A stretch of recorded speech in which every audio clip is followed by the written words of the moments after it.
Good morning class. In our last lecture we are discussed about mycoplasma. What is the mycoplasma? What they have a structure? All these things we are discussed. Now in our this lecture we are discussing about bacteria with gliding motility. Gliding fruiting bacteria. What is meaning of gliding? We are discussed already in our last lecture. Gliding का meaning होता है कि bacteria होता है वो movement करता है, लेकिन उसके पास मूवमेंट करने के लिए कोई स्पेसिफिक अपेंडेजेस नहीं होता है जिसकी मदद से वो मूवमेंट कर सके. तो वो bacteria that don't have any appendages for the movement but still can move on a surface. This type of bacteria called ग्लीडिंग bacteria. Some bacteria exhibit gliding motility and are called the gliding bacteria. Bacteria जिसके पास gliding motility है उसे हम gliding bacteria कहेंगे. These are typically either long rod or filaments in morphology, lack flagella but can move when it contact with surface.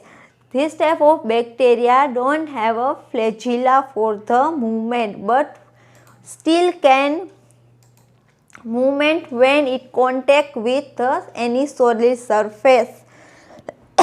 They have a filament. Filament plus जो उसका shape होता है वो कौन सा होगा? रोड शेप होगा, long rod shape. One group of gliding bacteria, the myxobacteria form multicellular structure called the fruiting bodies and the life cycle involve intracellular communication. जो ग्लीडिंग बैक्टीरिया है उसका एग्जाम्पल है मिक्सोबैक्टीरिया. मिक्सोबैक्टीरिया होता है वो मल्टी सेल्यूलर होता है. उसका जो स्ट्रक्चर होता है उसके अंदर फ्रूटिंग बॉडीज होती है. फ्रूटिंग बॉडीज क्या होगी? जब सेल का रिप्रोडक्शन होगा तो वो छोटे छोटे मल्टी सेल्यूलर स्ट्रक्चर में कन्वर्ट होगा और वो मल्टी सेल्यूलर स्ट्रक्चर है वो एग्रीगेट होगा और फ्रूटिंग बॉडीज बनाएगा. When they provide appropriate condition और favourable condition, this spore start to form fruiting bodies and this fruiting bodies are convert into the vegetative cell. And the life cycle involving intracellular communication. जो उसकी life cycle होती है उसके अंदर intracellular communication होता है. एक स्टेज के बाद दूसरा स्टेज स्टार्ट होगा तब उसके कुछ ऐसे सिग्नल मिलेंगे जिसकी वजह से वो एक स्टेज में से दूसरे स्टेज में पास होगा. The fruiting myxobacteria are classified on the basis of morphological characteristic of the vegetative cell, mesospore, fruiting body structure, and on the basis of phylogenetic character using 16S rRNA gene sequence analysis to differentiate these different species of delta proteobacteria. जो हमारा मिक्सोबैक्टीरिया है उसका classification morphological और phylogenetically होता है.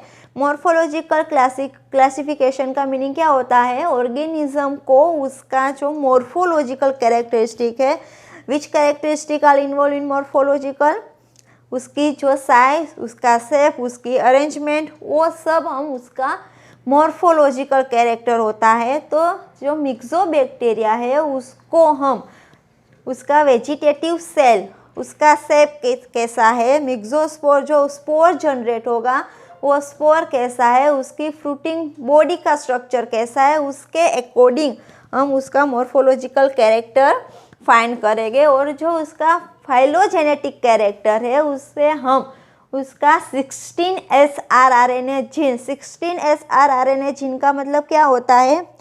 जो prokaryotic cell होता है उसका जो राइबोसोम है वो 2 सब यूनिट से बना होता है. उसका जो टोटल राइबोसोम है उसे हम 70S राइबोसोम कहेंगे. जो 70S राइबोसोम है वो 2 स्मॉल सब यूनिट से बने होते हैं. एक होता है 30S और दूसरा होता है 50S. जो 30S राइबोसोम है वो स्मॉल सब यूनिट है और 50S राइबोसोम है वो लार्ज सब यूनिट है. जो 30S राइबोसोम है वो अगेन डिवाइड होगा स्मॉल पार्ट में और जो उसका पार्ट होगा वो होगा 16S rRNA. दैट मीन्स ये एक प्रोकैरियोटिक स्मॉल सब यूनिट ऑफ राइबोसोम है। उसका हम सीक्वेंस करेंगे और उसकी सीक्वेंस के अकॉर्डिंग हम उसका फाइलोजेनेटिक कैरेक्टर, उसका जेनेटिक मेकअप क्या है वो हम आइडेंटिफाई करेंगे।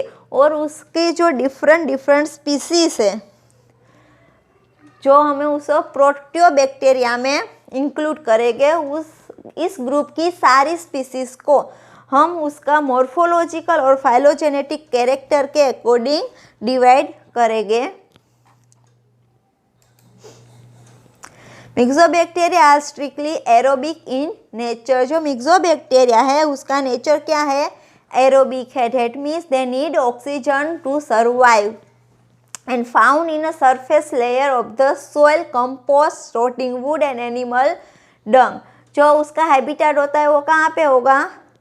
जहाँ पे कंपोस्ट होगा, रोटिंग वुड होगा और एनिमल डंग होगा, वहाँ पे अपर सरफेस में वो हमें देखने को मिलेंगे। Many bacteria produce colourful pigment in their normal environment.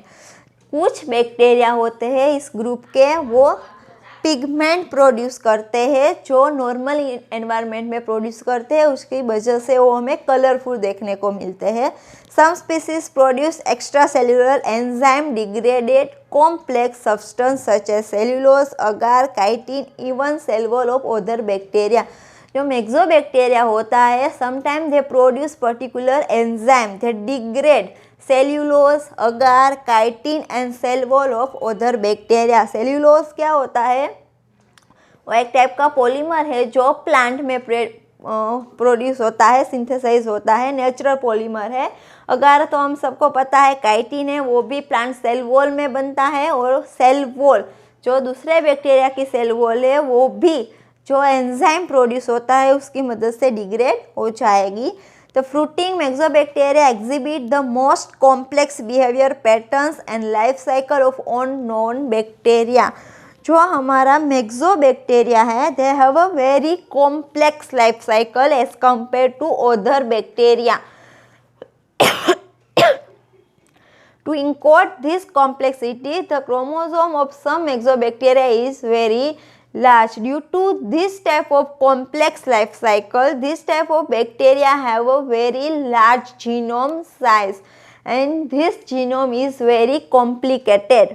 Myxococcus xanthus, for example, has a single circular chromosome of 9.2 megabase pair। जो मिक्सोबैक्टीरिया है उसका एक एग्जाम्पल है मैक्सोकोकस जेंथस, जिसका जीनोम साइज, उसका जो डीएनए है वो सिंगल सर्कुलर क्रोमोसोम है, उसका डीएनए डबल स्टैंडर्ड नहीं होगा, यहाँ पे सिंगल है, राइट, सिंगल सर्कुलर क्रोमोसोम। और उसका जो साइज कितना होगा 9.2 मेगा बेस पे उसकी साइज होगी, twice the size of E coli chromosome. If we compare Myxococcus xanthus chromosome with the E coli, then this Xanthus have a double size as compared to the E. coli genome.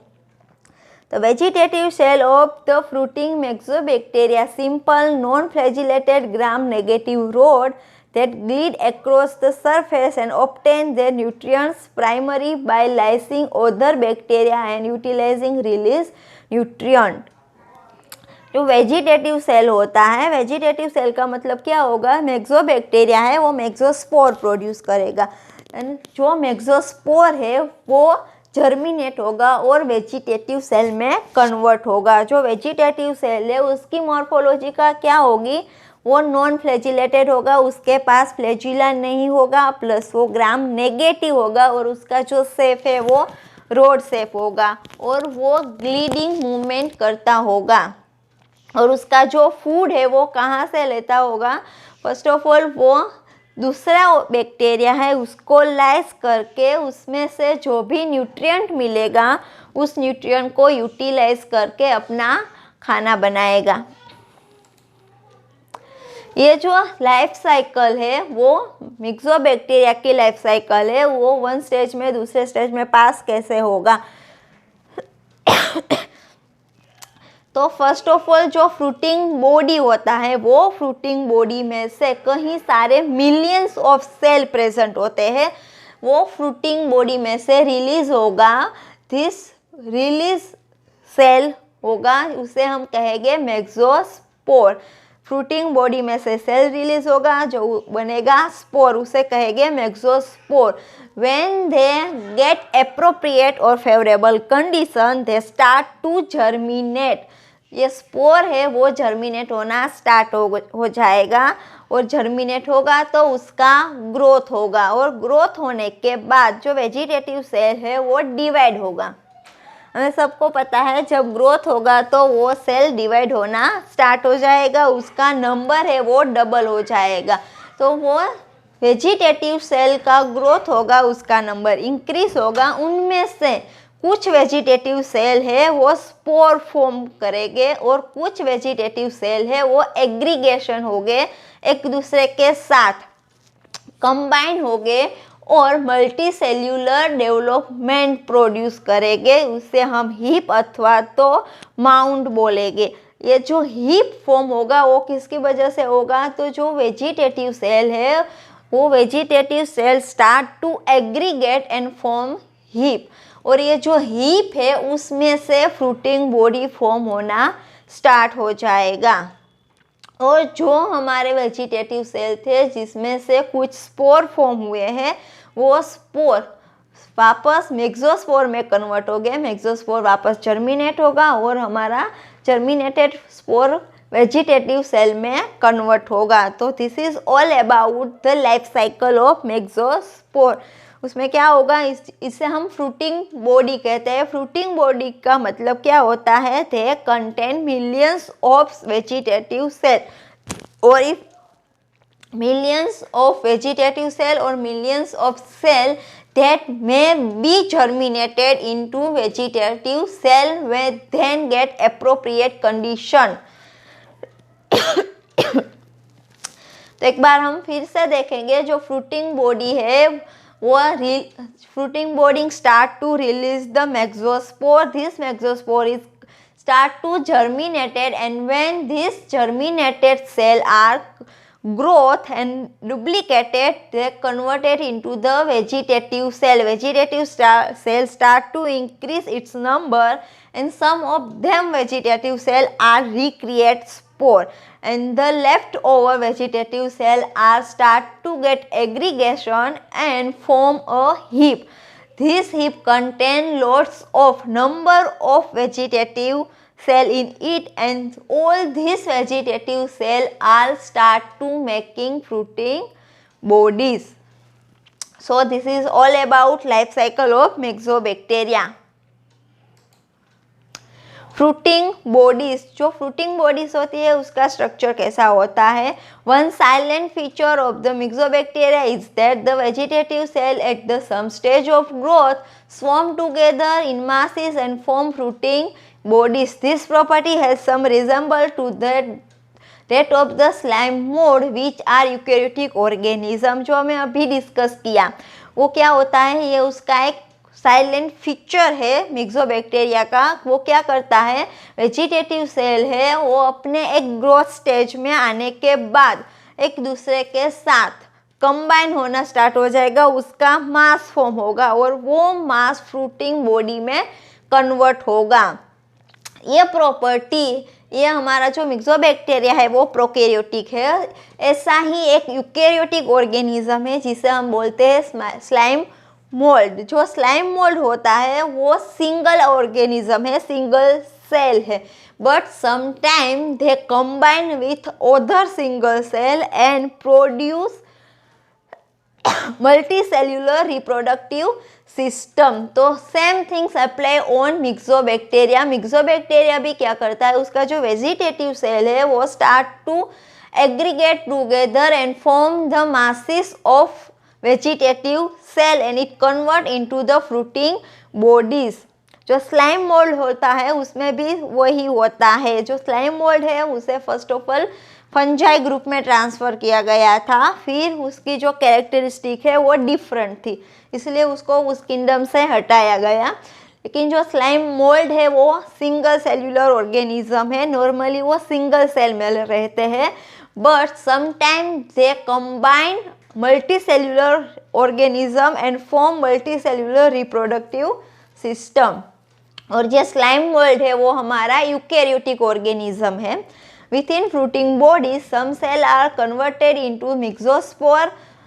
जो fruiting body है उसमें से हमने अभी देखा कि fruiting body form हो जाती है, उसमें से थोड़े सेल मिक्सोस्पोर में कन्वर्ट हो जाएंगे। The fruiting bodies of the myxobacteria very considerable in the morphology from simply masses of mixospore embedded in a slime to complex form with the fruiting body wall and stalk।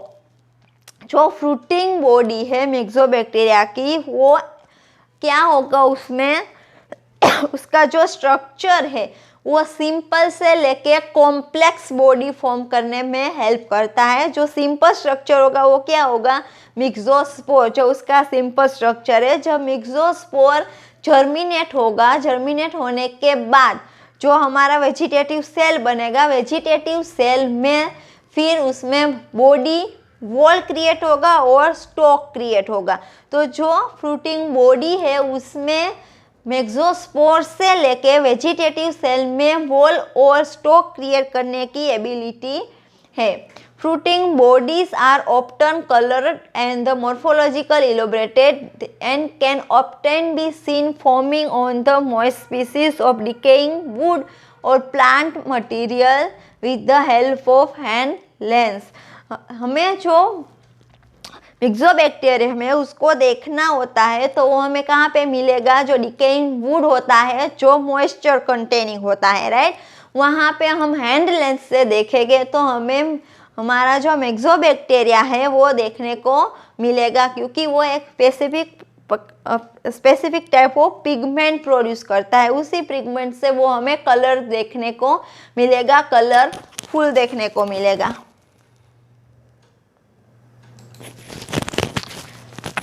यहाँ पे आप देख सकते हैं जो मेक्सोस्पोर है वो क्या होगा, जर्मिनेट होगा। जर्मिनेट होने के बाद वो वेजिटेटिव सेल में कन्वर्ट होगा। ये स्पोर है जो राउंड शेप का है और ये जो लॉन्ग रोड शेप का है वो हमारा वेजिटेटिव सेल है। वेजिटेटिव सेल बनने के बाद वेजिटेटिव ग्रोथ साइकिल एंड स्वॉर्मिंग होगा। दैट मीन्स जो हमारा वेजिटेटिव सेल बना है दे स्टार्ट टू ग्रो, और वो ग्रो होने के बाद उसका नंबर डबल हो जाएगा और वो स्वार्म होना स्टार्ट हो जाएगा। यहाँ पे आप देख सकते हैं there are number of vegetative cell get aggregate and form the heap like structure. Now this aggregation are converted into the fruiting body, and now this cycle is again repeat. Fruiting body release some mesospore germinated, and germinated mesospore converted into the vegetative cell get aggregate and form fruiting body. Now यहाँ पे आप देख सकते हैं mix strand fruiting body, दो अलग अलग colour के सेल यहाँ पे देखने को मिलते हैं। That means two different strand are get aggregate and form fruiting body, while there is only single type of strand get aggregate and form fruiting body.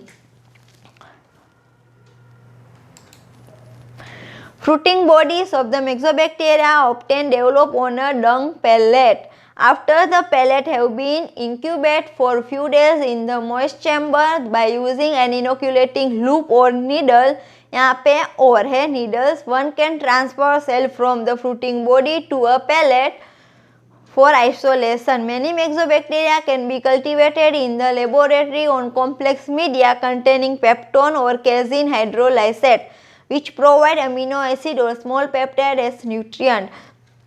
हमारा जो मिक्सोबैक्टीरिया है, मिक्सोबैक्टीरिया हमें कहाँ पे मिलेगा उसकी जो फ्रूटिंग बॉडी होती है वो हमें डंक में इजीली मिल जाएगी. डंक का मीनिंग क्या होता है आप सबको पता ही है.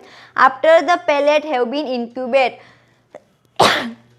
if we have to transfer this myxobacteria on agar plate, then we have to incubate this dung pellet in the particular temperature and particular time interval. For that we have to incubate few days in moisture chamber using the inoculating loop or needle. With the help of inoculating loop or needle, we can transfer this myxobacteria cell or fruiting body onto the plate for isolation. Many myxobacteria can be cultivated in laboratory on the complex media. If we have to cultivate myxobacteria in our laboratory, then we have to provide particular media for myxobacterial growth. In that media, we have to add peptone or casein hydrolysate. These two compounds provide the peptide or amino acid as a nutrient to myxobacteria. If we are not using particular compound in the media, then myxobacteria cannot grow and we cannot observe on agar plate. Vegetative cell excretes slime and it is move across the solid surface. It leaves behind the slime trail. This slime trail is then used by other cells such that the characteristic radiation patterns soon emerge with cell migration along establish some slime trails. जो vegetative cell form होते हैं, right, हमने अभी देखा कि जो मैक्सोस्पोर है वो जर्मिनेट होगा और उसमें से वेजिटेटिव सेल फॉर्म होगा. तो वो वेजिटेटिव सेल होते हैं वो स्लाइम प्रोड्यूस करते हैं. स्लाइम प्रोड्यूस करने के बाद वो एक जगह से दूसरी जगह पे ट्रांसफ़र होते हैं. जब वो ट्रांसफ़र हो गए सॉलिड सरफेस से, तो वो सॉलिड सरफेस पर से वो अपने पीछे स्लाइम ट्रेल रिलीज करेगा. स्लाइम ट्रेल का मीनिंग क्या होता है? आपने वो स्लग देखी होगी जो आगे आगे चलती है तो पीछे उसके पीछे हमें स्टिकी मटेरियल देखने को मिलता है जिसे हम बोलेंगे स्लाइम ट्रेल. तो वो स्लाइम ट्रेल प्रोड्यूस होगा. वो स्लाइम ट्रेल दूसरे ऑर्गेनिज्म के द्वारा यूज़ किया जाएगा जिसकी वजह से एक स्पेसिफिक रेडिएशन पैटर्न क्रिएट होगा जिससे हमें पता चलेगा कि जो वेजिटेटिव सेल है वो माइग्रेट कहाँ पे हुआ है. The fruiting body ultimately formed is a complex structure produced by cells that synthesize stalk and those in the head that form exospore. जो fruiting bodies होते हैं, fruiting bodies में से जो सेल प्रोड्यूस होगा वो stock and hand both part form करेगा. और जो हमारा सेल है वो कहाँ से प्रोड्यूस होगा? मिक्सोस्पोर में से. स्पोर में से जर्मिनेट होकर जो वेजिटेटिव सेल बनेगा, वेजिटेटिव सेल ग्रो होगा तो उसमें से स्टॉक एंड हेड फॉर्म होगा. Fruiting bodies do not form nutrient-rich conditions supportive for the vegetative growth, but upon nutrient depletion, the vegetative cells form and begin to fruit. जो fruiting bodies होती है वहाँ पे इनफ न्यूट्रिएंट नहीं होता है जिसकी वजह से जो वेजिटेटिव सेल है वो ग्रो हो सके. But upon the nutrient depletion the vegetative cells form and begin to fruit. जब न्यूट्रिशन डिप्लेशन होता है तो वेजिटेटिव सेल्स फॉर्म होना स्टार्ट करते हैं और वो फ्रूट बनाते हैं.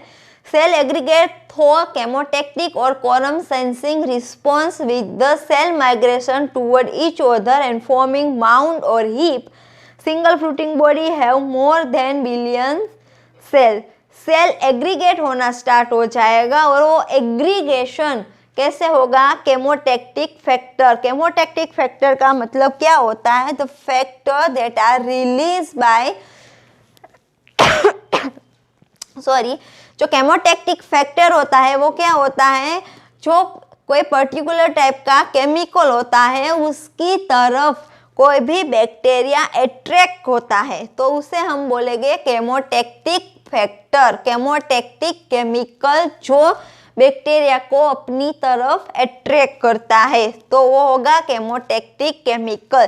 तो इसकी वजह से जो सेल है वो एक दूसरे से एग्रीगेट हो गए, सेल केमोटैक्टिक फैक्टर रिलीज करना स्टार्ट हो जाएगा और उसकी वजह से जो उसके आसपास के सेल है वो अट्रैक्ट होके उसके पास आ जाएंगे और सभी सेल एग्रीगेट हो जाएंगे। और कोरम सेंसिंग में क्या होता है, जो सेल होता है वो सिग्नल प्रोड्यूस करता है और वो सिग्नल दूसरे सेल के रिसेप्टर के साथ जाके बाइंड हो जाएगा और वो सेल जिस सेल ने सिग्नल प्रोड्यूस किया है उसके पास खींचा चला आएगा और इस तरह से सेल एक दूसरे के साथ एग्रीगेट होके हिप्स फॉर्म करेंगे और उस हिप में से फ्रूटिंग बॉडी बनेगी और वो फ्रूटिंग बॉडी जो बनेगा उसमें बिलियंस ऑफ सेल प्रेजेंट होंगे। At the cell masses is become larger, the differentiation of fruiting body into the stalk and head began. जब सभी सेल एग्रीगेट होके हिप फॉर्म करेंगे उस हिप में से फ्रूटिंग बॉडी बनेगा और वो फ्रूटिंग बॉडी धीरे धीरे स्टॉक एंड हेड में ग्रो होना स्टार्ट हो जाएगा और उसका स्ट्रक्चर फिर कैसा दिखेगा, ऊपर की तरफ हेड पार्ट होगा और नीचे उसका टेल होगा।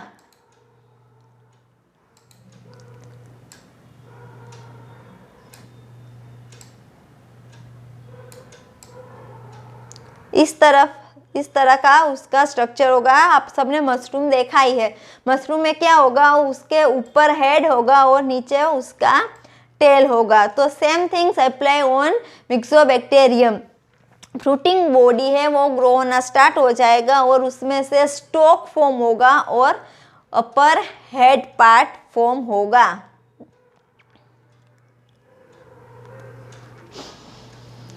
The stalk is composed of slime within which a few cells are trapped. जो स्टॉक होगा ये हमारा क्या होगा, स्टॉक होगा उसमें थोड़े से सेल होंगे और स्लाइम होगा। The majority of the cell migrate to the fruiting body head where they undergo differentiation into the mesospore। और जो हेड पोर्शन है वहाँ पे नंबर ऑफ सेल ज़्यादा हो गए और वो सारे सेल फिर फ्रूटिंग बॉडी में एग्रीगेट होने के बाद उसका डिफ्रेंशिएशन होगा मेक्सोस्पोर में। Compare to vegetative cell, myxospore are more resistant to the drying, ultraviolet radiation and heat. जो हमारा वेजिटेटिव सेल है, वेजिटेटिव सेल का मतलब क्या होगा, जो स्पोर है वो जर्मिनेट होने के बाद वेजिटेटिव सेल में कन्वर्ट होगा। जो वेजिटेटिव सेल है वो हीट रेसिस्टेंस या अल्ट्रावायलेट रेसिस्टेंस अथवा और ड्राइंग, जब ड्राइंग कंडीशन ड्राई हो जाता है उसके आसपास का एटमॉस्फेयर, तब हमारा वेजिटेटिव सेल है वो सर्वाइव नहीं हो सकता। लेकिन हमारा जो मेक्सोस्पोर है वो इन सारी कंडीशन में सर्वाइव हो सकता है और ड्राइंग कंडीशन है फिर भी सर्वाइव हो सकेगा, अल्ट्रावायलेट रेडिएशन पास हो रहे हैं फिर भी वो सर्वाइव रहेगा और हीट बढ़ जाती है, उसके आसपास का टेम्परेचर बढ़ जाता है, तभी जो मेक्सोस्पोर है उसे कुछ नहीं होगा, वो डोरमेंट कंडीशन में चला जाएगा। डोरमेंट कंडीशन का मतलब क्या होता है, सुसुप्त अवस्था, जहाँ पे सेल को न्यूट्रिएंट्स की ज़रूरत नहीं पड़ेगी। वो जिस कंडीशन में है उसी कंडीशन में for such a long time रह सकता है, उसे फूड की ज़रूरत नहीं पड़ेगी। And heat but the degree of heat resistance is much less than that of the bacterial endospore. जो मिक्सोस्पोर है उसका जो हीट रेसिस्टेंस है वो बैक्टीरियल एंडोस्पोर की कंपेयर में लो है। बैक्टीरियल एंडोस्पोर है वो ज़्यादा हीट रेसिस्ट कर सकते हैं, जब मेक्सोस्पोर है वो इतनी हीट रेसिस्ट नहीं कर सकते। The main function of the mesospore is probably to allow the organism to survive desiccation during the dispersal or during the intermittent drying of the habitat। जो मेक्सोस्पोर है उसका मेन फंक्शन क्या होता है, तो कि मेक्सोस्पोर का मेन फंक्शन क्या होगा, जो ऑर्गेनिज्म है उसको डिस्पर्सल और इंटरमीडिएट ड्राइंग, जो बीच बीच में कभी कभी उसका एटमॉस्फेयर ड्राई हो जाता है, उसे कहते हैं इंटरमिटेंट ड्राइंग, उस कंडीशन में भी उसको लाइव रखना, उसको सर्वाइव करना, मेक्सोस्पोर का मेन काम वो होता है। जो स्पोर फॉर्म होते हैं, वो कोई भी स्पोर हो, दूसरे बैक्टीरिया के भी स्पोर क्यों नहीं होते, वो सभी स्पोर का काम ही ऐसा होता है जो एडवर्स कंडीशन होती है उसमें सेल को सर्वाइव रखना।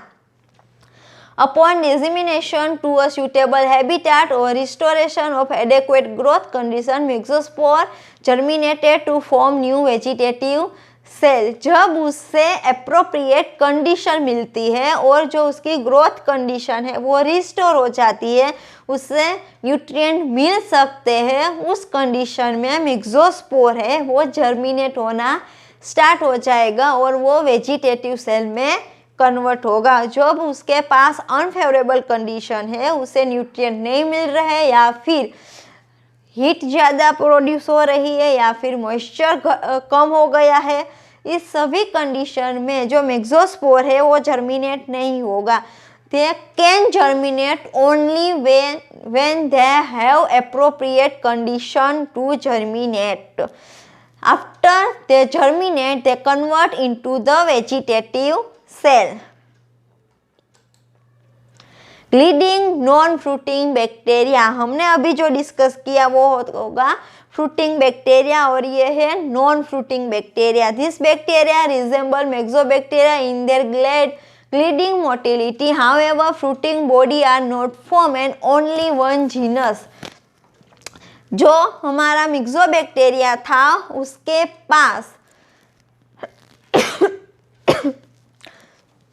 जो मिक्सोबैक्टीरिया था और जो हमारा नॉन फ्रूटिंग बैक्टीरिया है, वो दोनों में एक चीज सेम है, और क्या है, उसकी मोटिलिटी, दोनों ही ग्लेडिंग मोटिलिटी ही करेंगे। And body are not form, जो फ्रूटिंग बॉडी था मिक्सोबैक्टीरिया में वो यहाँ पे फॉर्म नहीं होगा, ये नॉन फ्रूटिंग बैक्टीरिया है। और उसका एग्जाम्पल क्या है, स्पोरोसाइटोफाज फ्रॉम मेक्सोस्पोर।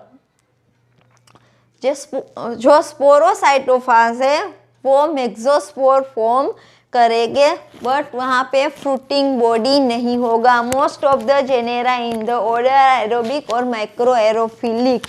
जो नॉन फ्रूटिंग बैक्टीरिया है वो एरोबिक हो गए और माइक्रो एरोफिलिक हो गए। डेट मीन्स उसे ऑक्सीजन की ज़रूरत पड़ेगी, चाहे ऑक्सीजन लो हो या हाई। माइक्रो एरोफिलिक का मतलब थोड़े से ऑक्सीजन में भी वो सर्वाइव हो सकते हैं। Organism that live in on soil और वाटर। जो नॉन फ्रूटिंग बैक्टीरिया है वो सोइल और वाटर में देखने को मिलेंगे। Many species can degrade natural polymers such as cellulose, chitin, pectin, keratin और इवन अगार। जो बैक्टीरिया है नॉन फ्रूटिंग बैक्टीरिया वो नेचुरल पॉलीमर को डिग्रेड करेंगे। वो पॉलीमर का क्या कौन कौन से है, सेल्यूलोज, काइटिन, पेक्टिन, केराटिन और agar. One genus capnocytophaga is unusual because of its occurrence in the oral cavity of human। जो कैप्नोसाइटोफाज है वो ह्यूमन में देखने को मिलते हैं। वो कहाँ पे दिखेगा, gingival service.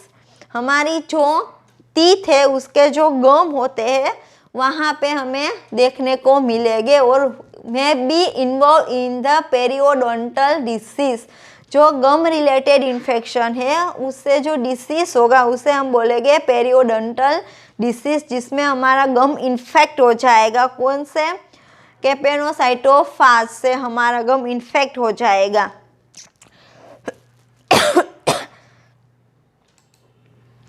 ग्लीडिंग non fruiting bacteria में appear as individual rods and filaments और द मल्टीसेल्युलर ट्राइकोम्स। जो हमारा नॉन फ्रूटिंग बैक्टीरिया है वो रोड शेप का होगा, फिलामेंट्स होगा और मल्टी सेल्यूलर ट्राइकोम्स होगा उसमें।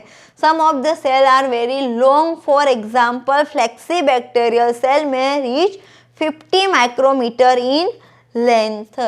यहाँ पे एक एग्जाम्पल दिया गया है फ्लेक्सी बैक्टीरिया का, जो उसकी लेंथ, रोड शेप है तो उसकी लेंथ कितनी होगी, 50 माइक्रोमीटर इन लेंथ, 50 माइक्रोमीटर जितनी उनकी लेंथ होगी. So this is all about bacteria with ग्लीडिंग motility and bacteria with fruiting and non fruiting bacteria. I hope this is helpful for you. Thank you so much.